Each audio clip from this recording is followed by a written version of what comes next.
बंधुओं, एक बात आप सत्य मानिए, हम पुरुष 1000 नाम जप रोज करेंगे, उसका फल हमको जो मिलेगा वो अगर माताएं बहनें घर कार्य के सेवा करते हुए केवल स्मरण कर लें ठाकुर जी का, स्मरण मात्र से उनको वो फल मिल जाएगा जो पुरुष को अत्यंत जप तप नियम करने से प्राप्त होता है। तो इसलिए सबकी सेवा, सबको संभालते हुए तब ठाकुर जी का स्मरण करते हुए भाव पुष्ट करना, यह स्त्री का धर्म होना चाहिए।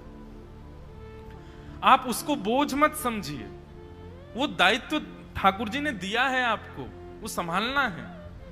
आपकी वजह से सृष्टि चल रही है, यदि माताएं बहनें नहीं होती सृष्टि नहीं चल रही होती। तो इसलिए उनको ये दायित्व मिला है कि वो सबको संभालें। तो सबको संभालते हुए आप तो केवल स्मरण करो ठाकुर जी का, स्मरण मात्र से ठाकुर जी प्रसन्न हो जाते हैं। एक सक्कूबाई थी, सक्कूबाई की कथा आती है कि वो बड़े अच्छे भक्त परिवार में जन्मी थी, पर उनका विवाह ऐसे दूषित खानदान में हो गया, ना वहां पर कथा होती थी, ना वहां सत्संग होता था, ना कीर्तन होता था, सब उल्टे सीधे खाने पीने वाले लोग। सक्कूबाई बेचारी चली तो गई ब्याह करके, पर बड़ी दुखी। पर अपने दुख के वजह से, दुख क्या था, केवल यही था कि भजन नहीं है, कीर्तन नहीं है, कथा नहीं है परिवार में। माता पिता और सास ससुर जो भी हैं वो किसी की रुचि नहीं है ठाकुर जी के प्रति, और सक्कूबाई परम भक्त। तो सक्कूबाई अपनी सेवा में लगी रहती, जो उसको काम थे, अपने पति का ध्यान रखना, पूरे परिवार को संभालना, सब करती थी। पर एकांत में बैठ करके ठाकुर जी से खूब रुदन करती थी, आपने ऐसा क्यों किया मेरे साथ? मुझे केवल आपकी कथा सत्संगी तो प्रिय है, और आपने उसी से वंचित कर दिया मुझे। बंधुओं, ठाकुर जी जिससे बहुत ज्यादा प्रेम करते हैं ना, उसी को अपना वियोग देते हैं। ये बात आप लिख लो कहीं पर। जिसको बहुत जल्दी संयोग मिल जाता है ठाकुर जी का, ठाकुर जी के कीर्तन का, ठाकुर जी की कथा का, ठाकुर जी के दर्शन का, ठाकुर जी की तीर्थ यात्रा का, ऐसा नहीं है कि वो ठाकुर जी को प्रिय नहीं है, पर वियोग ये प्रेम का एक स्वरूप है। हम जिससे अत्यंत स्नेह करते हैं, उसके स्नेह को देखने के लिए उसको वियोग देते हैं। जैसे कभी बालक थोड़ा बड़ा हो जाए, माता पिता का प्रेमी हो जाए, तो माता पिता जानबूझ करके उसको कक्ष में अकेला छोड़ के बाहर जाते हैं, देखे तो सही व्याकुल होगा कि नहीं। और उस समय का व्याकुल बालक देखने में माता पिता को सुख लगता है कि देखो हमारे लिए कितना व्याकुल हो गया। ठीक वैसे ही प्रेम का मतलब केवल सदा संग रहना नहीं होता, प्रेम का मतलब वियोग देना भी होता है, और वियोग देना ही होता है। ठाकुर जी देते हैं। सक्कूबाई को वर्षों तक कथा कीर्तन का लाभ नहीं मिला, लेकिन सक्कूबाई ने अपना धर्म नहीं छोड़ा, अपना सब निभाती थी। ठाकुर जी से रोज प्रार्थना करती, शिकायत करती, पता नहीं क्या करेंगे मेरे साथ, आपने क्यों मुझे कथा से वंचित किया। एक दिन उसी नगर में कोई भागवत जी की शोभा यात्रा जा रही थी, सक्कूबाई बर्तन मांज रही थी, और तभी ढोल नगाड़े और सुंदर कीर्तन की ध्वनि सुनाई दी। तो खिड़की से झांक करके देखा तो भागवत जी की शोभा यात्रा जा रही है। देख करके उनके तो रों रों पुलकित हो गए, आनंदित हो गई, बोले कि आज तो धन्य होगा, हमारे नगर में कथा हो रही है, मैं कैसे भी चली जाऊं, कथा सुन आऊं, मन बहुत विचलित हो रहा है। कोई बात नहीं, सास से जाके प्रार्थना करूंगी, मान जाएगी। अपनी सास के पास गई और जाकर के कहा, माँ मैं इतने दिन हो गए, मैंने कभी कुछ नहीं कहा आपसे, पर आज मैं आपसे कुछ कहना चाहती हूँ। हमारे नगर में कथा हो रही है, बगल में ही, मैंने सारे काम कर दिए, घर के भोजन भी बन गया, सब हो गया, सब जो मेरा दायित्व है सब मैंने संभाल लिया, कोई कार्य रह नहीं गया, जो कार्य है वो सब शाम के हैं, वो मैं आके सब देख लूंगी, पर बीच का ये समय है, इसमें मैं कथा सुनने जाऊं? सक्कूबाई की सास तो सास ही थी, जिसके आने से सांस रुक जाए वो असली सास है। सक्कूबाई की ऐसी सास थी, वो तो निष्ठुर होकर के और अपनी छड़ी लेकर, अच्छा क्या कथा वथा सुनना है, कुछ नहीं करना, जाओ चलो आराम कर लो, काम हो गए तो, लेकिन ये सब कथा वथा कुछ नहीं सुननी है। ऐसा कह के डांट दिया, सक्कूबाई बेचारी चली गई, फिर रोती रही, और एकांत में जाके आज तो इतना रोई, ठाकुर जी को इतना डांटा, इतना सुनाया। बोले आपसे धन संपत्ति थोड़ी मांग रही हूं, आपसे कुछ और थोड़ी मांग रही हूं, कोई सुख समृद्धि मांग रही हूं, आपसे केवल आपकी कथा मांग रही हूं नाथ, वो नहीं दे सकते आप? क्यों कर रहे हैं इतना मेरे साथ? और मुझे तो ऐसा लगता है कि 7 दिन में अगर इनकी कथा में मैं नहीं पहुंची, मेरे प्राण निकल जाएंगे और आप जिम्मेवार होंगे मेरे प्राणों के निकलने के। मैंने कोई शिकायत आपसे और किसी वस्तु की नहीं की, केवल आपका लीला सुनना चाहती हूं। उनका वह आर्तनाद, उनका वह करुण क्रंदन, ठाकुर जी मोहित हो गए।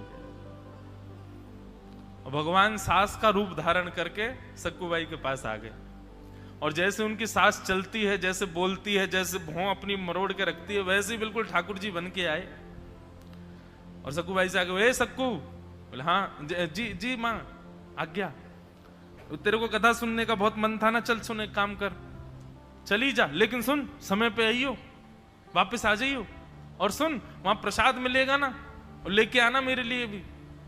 सक्कुबाई बोली मैं सच में जाऊं कथा सुनने? बोले हाँ जल्दी जा। बोले आप आज्ञा दे रही हैं मुझे जाने की? बोले और नहीं तो मैं ही दे रही हूं, अब तू विलंब करेगी तो रोक दूंगी, जल्दी जा।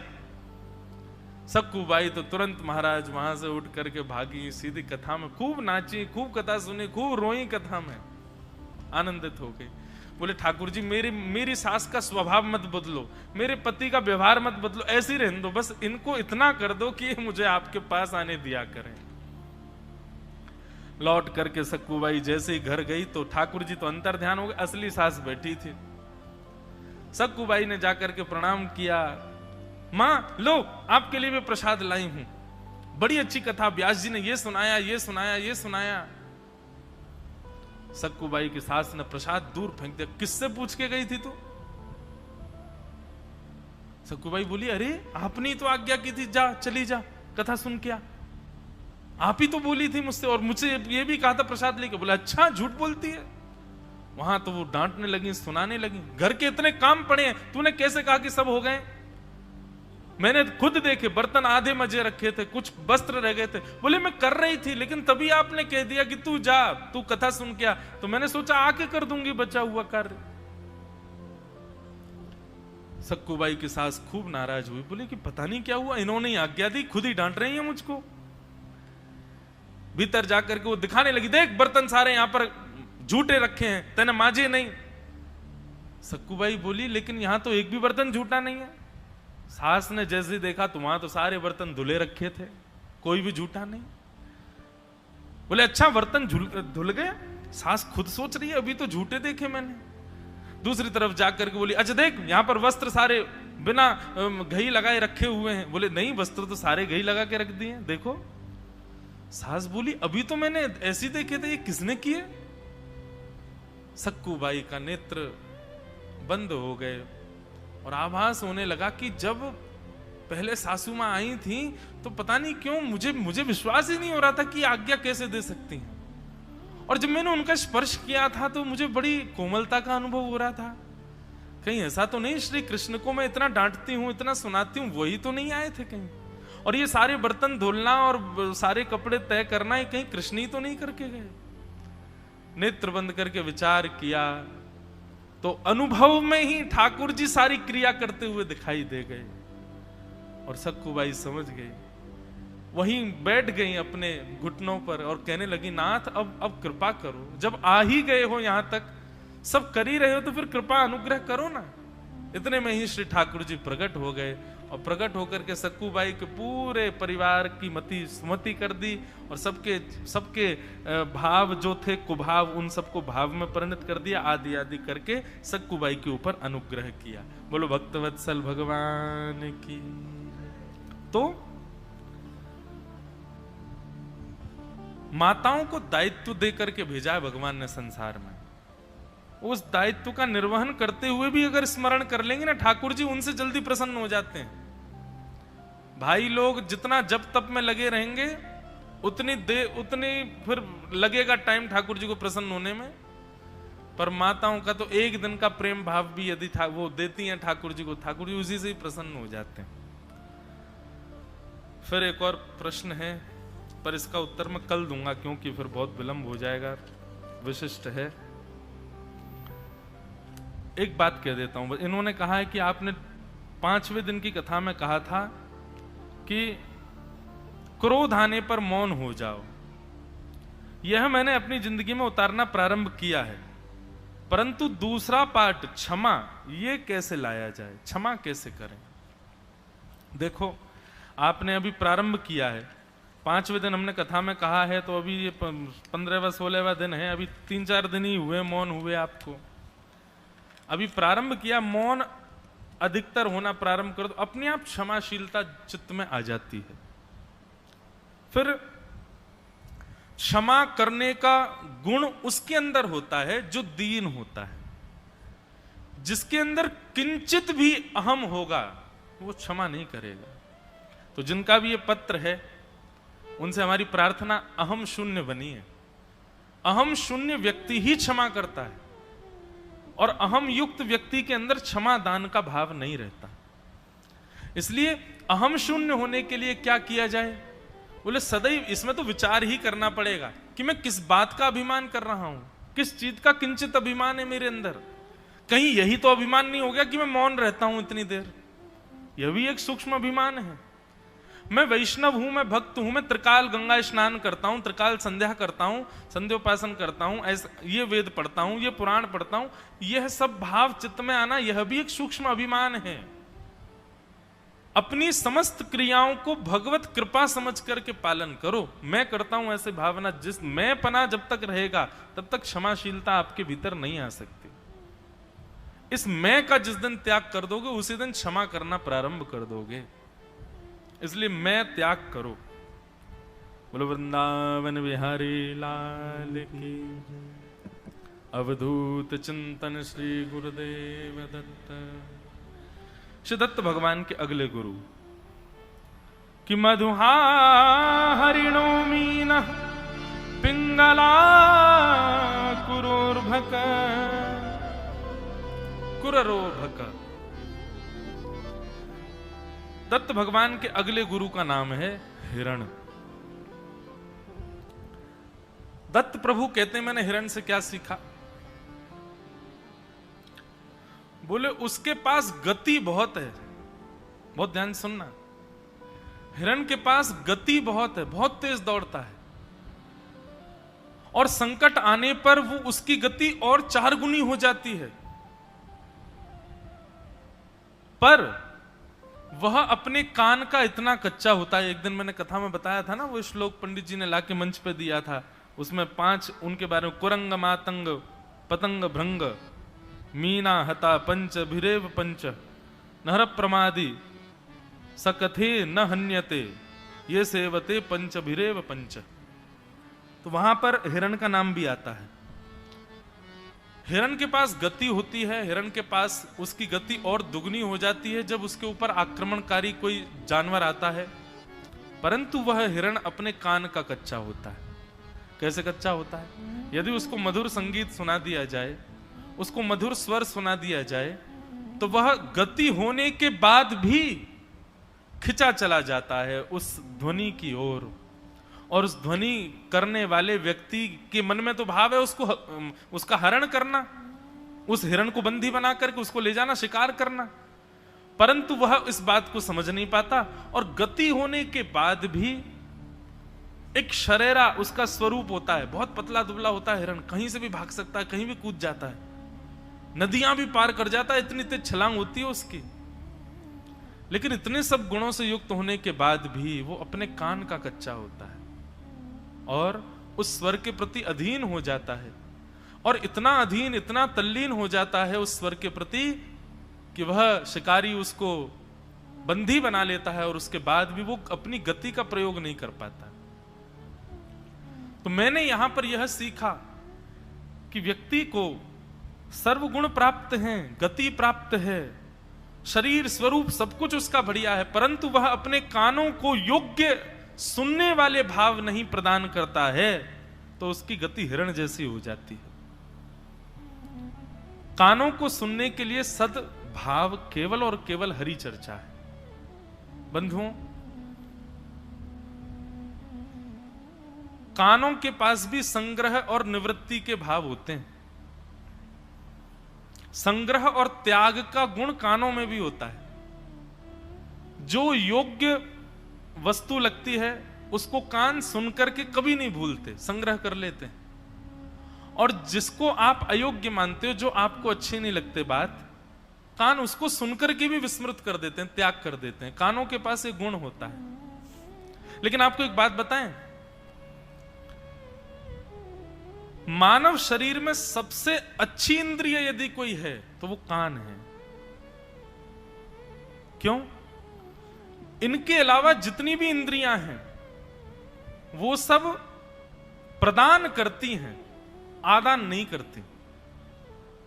आदान प्रदान दोनों की स्थिति सबकी होती है। मतलब जितनी भी इंद्रियां हैं हमारे शरीर में, उनमें आदान और प्रदान दोनों की स्थिति होती है। एकमात्र कान ऐसे हैं जो केवल आदान करते हैं, ग्रहण करते हैं, प्रदान कुछ नहीं करते। इसलिए कान श्रेष्ठ है। इसलिए भगवान की कथा के लिए कानों को चुना गया। बात समझ रहे हैं ना? बाकी सारी इंद्रियां देती भी हैं और लेती भी हैं, पर कानों का एक ही गुण है, वो केवल लेना जानते हैं, वो देते कुछ नहीं। लेकिन कान जब लेते हैं तभी सारी इंद्रियां देती हैं। मुख को कुछ देना है, बुद्धि को कुछ देना है, हाथों को कुछ देना है, वो तभी देंगे जब कान श्रवण करेंगे। इसलिए श्रवणेंद्रिय बड़ी विशिष्ट होती है। इन श्रवणेंद्रियों के पास एक ही लक्षण है कि ये ग्रहण करना जानती हैं। इसलिए इनको केवल और केवल हरि चर्चा में ही तल्लीन रखो, हरि चर्चा के ही योग्य बनाओ।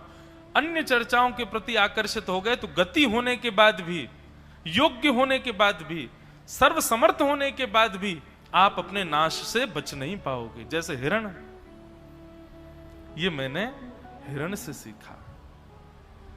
इसलिए कल का विषय आप लोगों का हिरण नहीं है, कल का विषय आपका श्रवण। श्रवण और श्रवण के लाभ और श्रवण के दोष, इन तीन भावों पर आपको कल कुछ अपने भाव प्रस्तुत करने। तो इस प्रकार श्रवण इंद्रिय के बारे में अब आज कथा में हम लोग प्रवेश करें। श्री कपिल भगवान मंचासीन हैं, देवहूति माता सन्मुख बैठी हैं। अच्छा, मैंने अपना भाव तो बताया ही नहीं।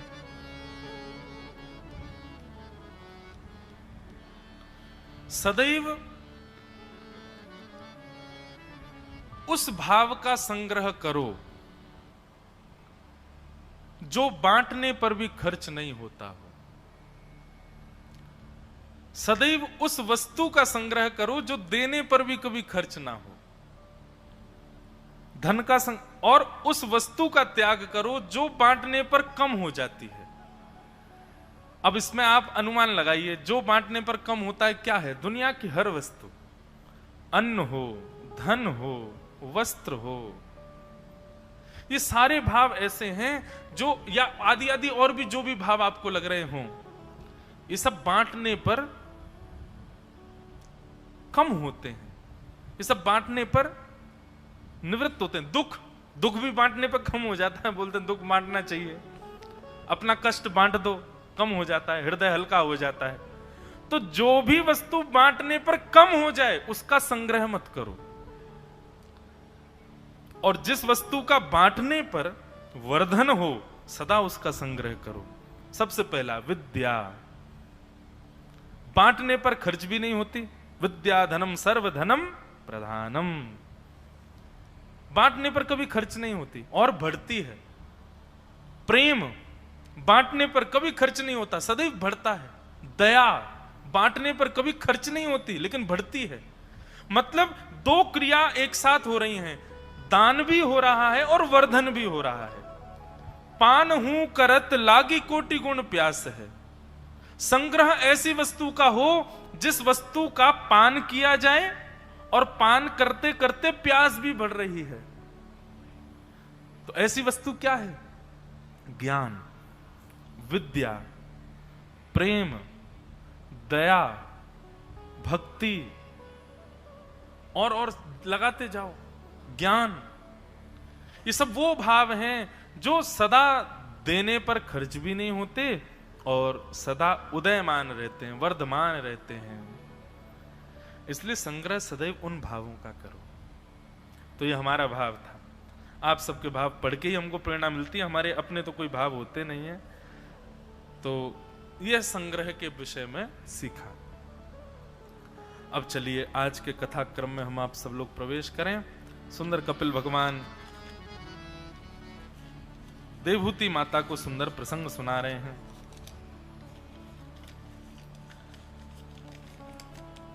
संग्रह करना और त्याग करना ये दोनों मन के विषय होते हैं बंधु, शरीर के नहीं। यह बात भी ध्यान रखिए। संग्रह और त्याग ये दोनों मन से हो तो उचित, केवल तन से हो रहे हैं तो ये उचित नहीं है। एक बहुत बड़े सेठ जी थे, उनके पास में पारसमणि थी, और पारसमणि का तो काम सब जानते हैं, लोहे को छुपा दो तो सोना बन जाती। लेकिन पारसमणि होने के बाद भी वो सब कुछ था उनके पास, होने पहले वो अत्यंत दरिद्र थे, पर बाद में उनको पारसमणि मिल गई, पारसमणि से उनके पास सब कुछ हो गया, पर उनके चित्त को शांति नहीं मिली। तब उन्होंने शिव आराधना की, और शिव आराधना करके भी कहा कि हे महादेव, मैं आपसे कुछ मांगना नहीं चाहता, मैं आपके दर्शन का अभिलाषी भी नहीं हूं, मेरा एक प्रश्न है, बस उसका उत्तर दे दीजिए मुझे। बोले क्या प्रश्न है? बोले प्रश्न ये है कि मेरे पास संसार की हर वस्तु है, पारसमणि ने मुझको सब कुछ दे दिया, सब कुछ है मेरे पास, घर परिवार धन संपत्ति, पर मेरे चित्त को शांति क्यों नहीं? सब कुछ मिलने के बाद भी मैं शांत अशांत क्यों हूं? जब कुछ नहीं था, दरिद्र था, तब भी अशांत था, और आज सब कुछ मिल गया है तब भी मैं अशांत हूं। इसका कारण क्या है? तब महादेव ने आकाशवाणी से एक शब्द उनको कहा, और कहा कि तुम्हारे पास दो वस्तुओं की कमी है। एक तो सद्मार्ग दिखाने वाले गुरु। क्यों? क्योंकि तुम मणि पाकर के अब तुम राजा की तरह रहते हो, तुम्हारे ऊपर किसी का अधिकार नहीं है। और यह बात सदैव याद रखना, जब तक आपके ऊपर कोई नहीं होगा, आप स्वच्छंद हो जाओगे तो निश्चित है अपना नाश स्वयं करोगे। इसलिए सदैव कोई ना कोई आपके ऊपर होना चाहिए जो आपको भी रोके, आपके ऊपर भी अतिक्रमण रखे अपना।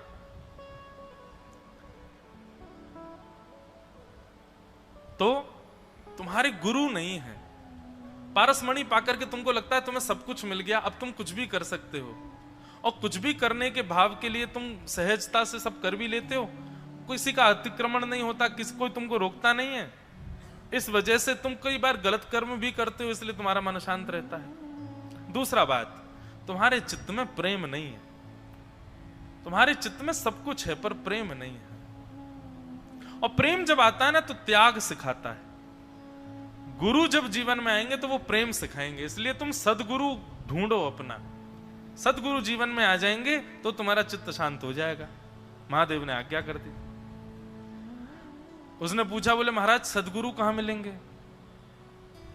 बोले सदगुरु की एक ही पहचान समझो, किसी दिव्य भूमि पर जाओ, दिव्य तीर्थ में जाओ, दिव्य स्थान पर जाओ, और अपनी मणि किसी को प्रदान करने की भावना रखना कि मैं अपनी मणि दान करना चाहता हूं। जो इसको अस्वीकार कर दे वही तुम्हारा गुरु है, जो इसको लेने से मना कर दे वही तुम्हारे गुरु हैं।